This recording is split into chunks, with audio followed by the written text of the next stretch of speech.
In this video, it's the battle of the Fiats. This is a Ford. No, this is really a Fiat 500 under the skin. This is a Fiat Panda, and a Fiat 500 is a Fiat Panda under the skin. They're actually both built in the same factory in, I think, correct me if I'm wrong, Polish people, Tychy in Poland. Both got Fiat running gear. They're actually quite different to drive, so in this video I'm going to be showing you the differences between these two otherwise fairly identical cars. Start with the Fiat Panda, and already shadows are not my friend today. So this generation of Panda, it is the second generation effectively, known by some people as the Mark III, because there are a couple of different marks of the original Panda, but this is the Type 169, introduced in 2003. This one dates from 2009. They made over 2 million of these. Huge success, but there was a bit of controversy because it wasn't made in Italy. It was an Italian baby built elsewhere. Absolutely delicious styling, which I think was by Fiat's own design team. I love the curve, but then flattens out at the rear. I love the huge tail lights. It's a lovely square rigged shape. It's very stylish. We've actually reviewed this car about 4 years ago when it then belonged to my in-laws to be.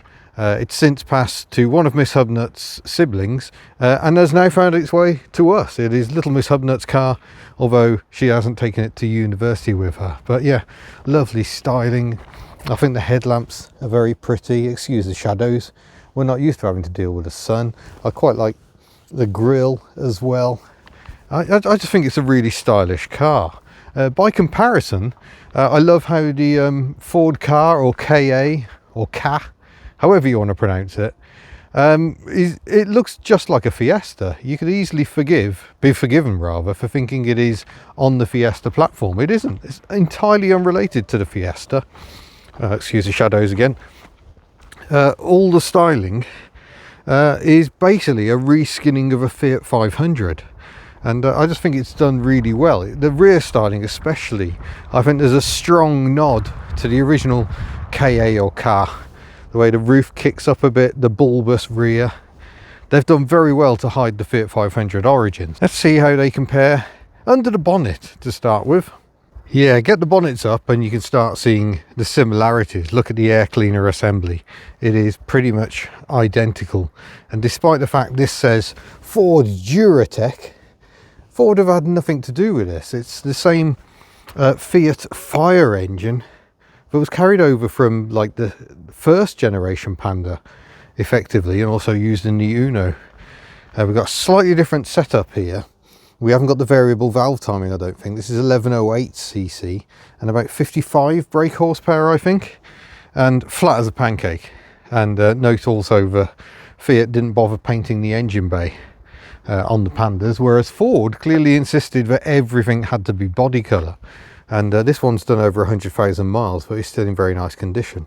Plenty of access to get at stuff, so that's good. But this is 1.2 1242 cc, and it does seem to have variable cam timing, and that makes a huge difference, as we'll see. ECU gubbins here compared to ECU gubbins here, but the same remote brake servo.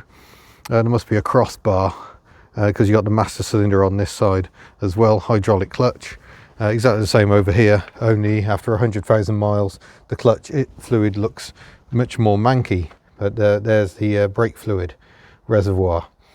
And yeah, unsurprisingly, McPherson strut front suspension. Here's the strut hidden in there. It's a good place to catch moisture. On the Fiat at least it is protected by the bonnet, so less prone to rot in that area. So that is a difference, I guess. But similarly, alternator is just there, loads of room. Moving aboard, and what strikes you is the quality.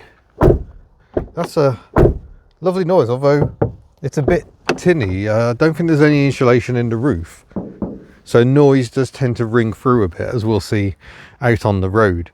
Absolute sea of plastic in here.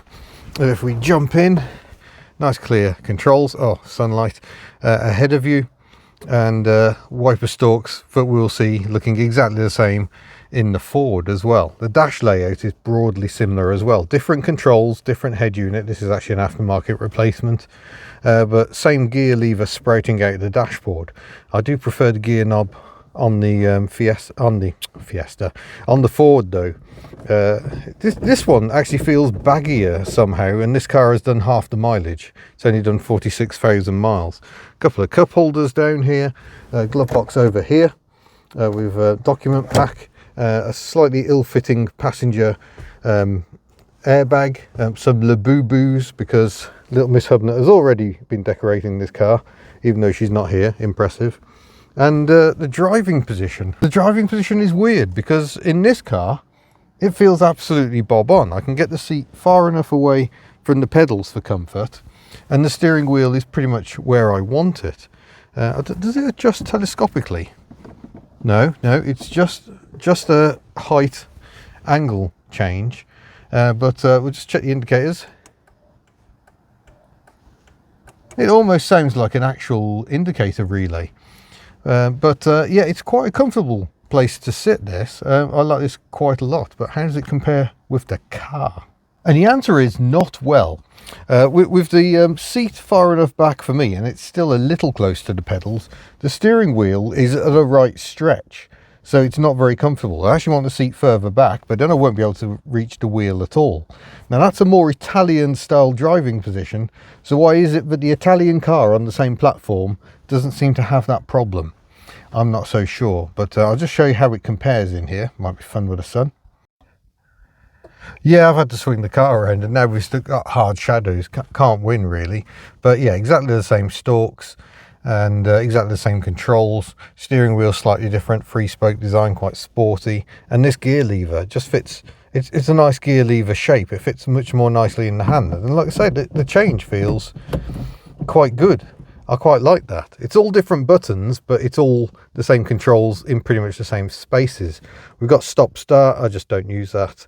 And again, a proper sort of indicator noise. That's a factory head unit. It is a pain in the backside to use. All the buttons are very fiddly and tend to operate the wrong settings, but it sounds excellent. This is an aftermarket phone mount, actually quite useful. There's a glove box you have to be a bit careful with because it just wants to fall off. Yeah, we'll just leave that alone. Bonnet release on the passenger side is annoying, especially as this doesn't have central locking or electric windows. It is super poverty spec. Some quite funky trim though. Now we've got a cup holder down here and another one to the back, and we've got an auxiliary input as well as your 12-volt power outlet, something the Panda lacks. The Panda does not have that, and that is a source of major irritation. I assume this is where your electric window buttons would be if you weren't so austerity inclined. But yeah, apart from the fact the position's a bit odd, a nice place to sit. There's good visibility, and the door mirrors are pretty good as well. Oh look, a Panda. So the only other downside has obviously been a free door. This will be the same problem as the 500. The doors are that much longer, so trying to open them in a tight car park scenario, the Panda wins the game.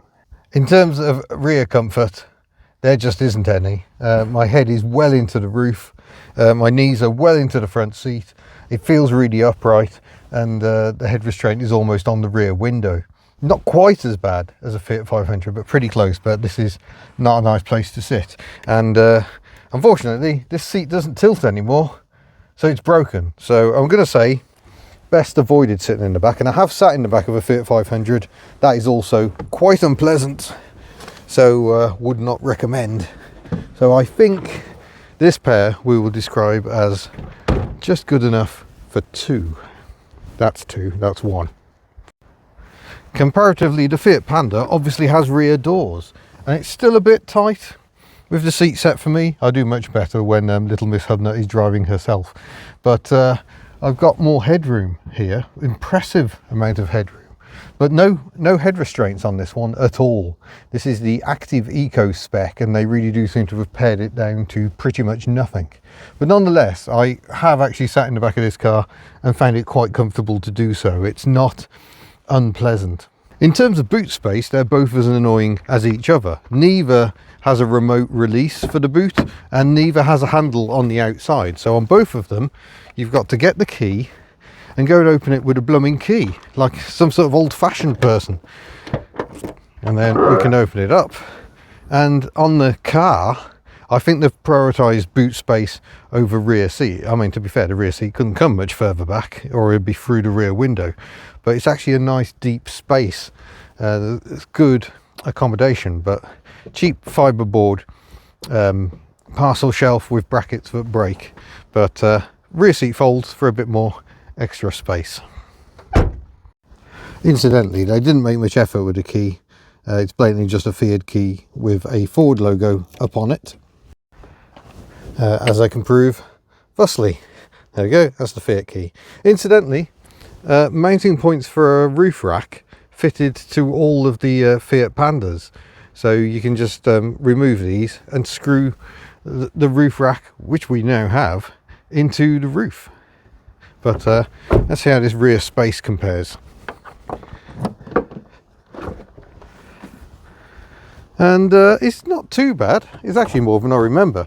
But the seat back is at a kinder angle, so it does chop into the space. But there we go, that parcel shelf, the bracket has just snapped off on that. That's top quality. There's the one on the other side. So we'll just leave that there. It doesn't actually have any way of attaching to the tailgate, so you've just got to manually lift it up yourself. I think there is a space saver under the boot here. Let's have a look.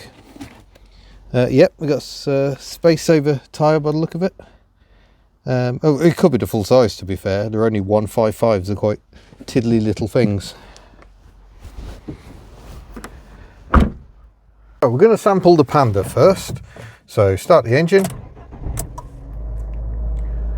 Fires quickly and smoothly into life.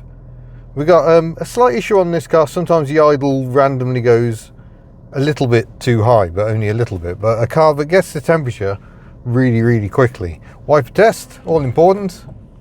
Got no less than 6 jet nozzles of water. Good coverage, no triangle of doom, all to the good. The only issue, I hinted at this in the fleet news, the only issue I find is it's very easy when trying to go for a flick wipe to get a fast and slow. Which the Ford does not seem to do. They've obviously programmed that out. We have got city mode. If the steering isn't already hideously way too light, you can make it lighter. Would not recommend. But if we get started, I find they're both quite difficult to get off the line. Given these were kind of aimed at first-time drivers, it would be nice if they were a little kinder in that regard. Not my Golf. But as it happens, neither of them is very nice to drive smoothly at very slow speeds, you know, around towns and cities, which is mostly what you expect to do. Another problem for learner drivers is the lack of rev counter, and also the fact the engine's quite quiet. It's quite hard to hear it. So we accelerate up to the 30 limit here, and so far so smooth. You will notice road noise is an issue though, especially as speed builds, which it now legally can. Put my foot down, I can just keep my foot flat to the floor. We are very gently building speed. There's 60. But yeah, road noise is quite bad, especially on these surface dressed roads, and quickly becomes tedious. So it turns out the Panda is actually better. Oh, I'm blind! Is actually better than the Ford car, as we shall shortly see. But we're down to 50 miles an hour. My foot is flat to the floor. Below 3,000 revs, this engine has nothing. It is so flat. And that can be frustrating. You find yourself having to dive down the gears quite often, sometimes having to do double downshifts just to try and find some power. I think it's a combination of quite tall gearing and the Active Eco spec. I'm pretty sure they've down-gunned the engine, so detuned it for better emissions. So again, I like to go down to 3rd, and we're still not really accelerating. It's not good. It's fine down, but coming back up hills, it is a frustrating business. But handling is pretty good. The ride is pretty good, perhaps a little bouncy. The back end is a simple beam axle on coil springs, and I think the short length of the car means the back end can get a bit bouncy at times, and it just feels like it's never really settled. But quite at home on these Welsh roads, I must say. But the steering is very light. It's just way too light. If you're going to have a city mode, why don't you make normal mode heftier and reduce the assistance? It would be so much better, I think. Gear lever is in a perfect spot though, really close to the steering wheel, just like a Honda Civic Type R. Here's a comparison no one has ever made. I imagine the Panda 100 HP, which has 100 horsepower, is a lot of fun, but this really is quite out of, it just feels out of its comfort zone on faster roads, unless you're going downhill like this. But we'll turn around in a moment and come back up and just remind ourselves how slow it is. Really good brakes, way too good really. They certainly caught out Miss Hubnut when she had her first drive in her Panda. Compared to our Perodua Canary, the brakes are fierce. And of course anti-lock braking as well.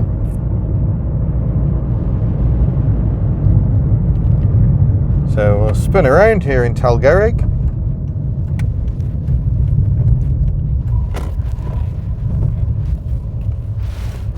And we'll have to give it full Italian spec to get back up the hill. Which of course it's more than happy to do because it's an Italian car, it was designed that way.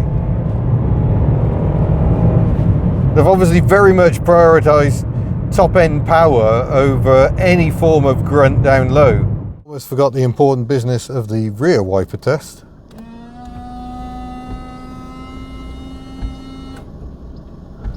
Yeah, the wiping performance is a bit disappointing. I'm not sure what's going on there.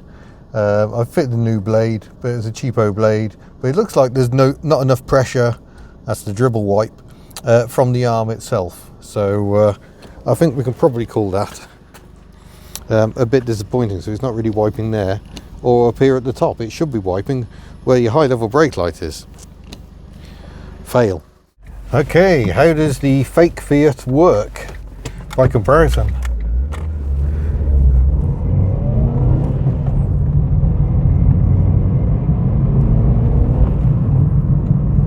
Yep, quite smooth up to 30, but is it any more flexible? Let's find out. Foot down,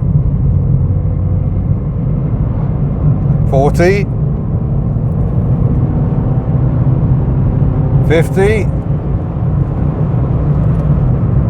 Yeah, it does feel more muscular, but the big difference is how much you can just leave it in fifth. We're in fifth at the moment. And it's holding 60, and that is the difference. You're not having to constantly downshift to find the grunt. There it is. We're holding 60 mile an hour up this hill, no problem. But you may be able to hear, you can hear that hum of road noise again. It is actually very loud. It's the thing you can hear most. Also, having now driven the two back to back for the first time, actually, deliberately jumping out of one into the next, the clutch is quite heavy on this one. Yeah, we're having to down change to third to maintain momentum in the Panda. In this, I've gone down one gear to fourth, and I can just go back to fifth again. It's got a naggy thing that tells you what gear to be in, but that doesn't really apply on the terrain around here. But just like the Panda, it's good fun to check down a twisty road. It's not the most accomplished handler, but it's accomplished enough. And again, I can stay in fourth, going back uphill. We are accelerating, albeit not stupendously quickly. It's a much more relaxing drive. Frankly, I don't know why you'd go for the 1.1. Fuel economy, I can't do exact figures in this because my milometer does not display. But I used 25 quid worth of fuel to get back from Fareham, having used 35 to get down there, in a Ford Puma hybrid that was doing 48 mpg. So I'd say it's pretty good. and same tax as well, £35 a year to tax, well, assuming no changes in the budget. So there's no difference there between the two. So if you're looking for a Panda or a Ford KA, well, actually I think the KA car, whatever, I think the smallest engine it came with was the 1.2, but if you're going for a Panda, I would avoid the 1.1. I don't think it gives you any benefit at all. Oh look, there's the third generation car, which I think is actually a Brazilian car, certainly South American, and no cute points at all on those, I'm afraid. Here's another difference. I'm doing 20 miles an hour in a 20 limit in 4th gear, and that's what the car has asked for. It's told me to shift, so I have shifted. So 20 up to 40 in 4th.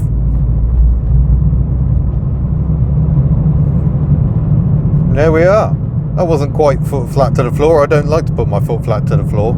Your cylinder pressure's quite high if you're doing that at low revs. And now it's telling me to change to 5th at 40. And in reality, when I was driving it back from Fareham, we were doing so much twisty country roads, going as low as 30 miles an hour in 5th, and it was just pulling. And that flexibility, very nice, especially to have it in a smaller car. It's not stupendously quick when you drive like that, but it is relaxing because you don't have to change gear every 5 minutes, whereas in the Panda, that is very much order of the day. Rear wiper comparisons. Now I have one fitted that works. There we go, there's the wash.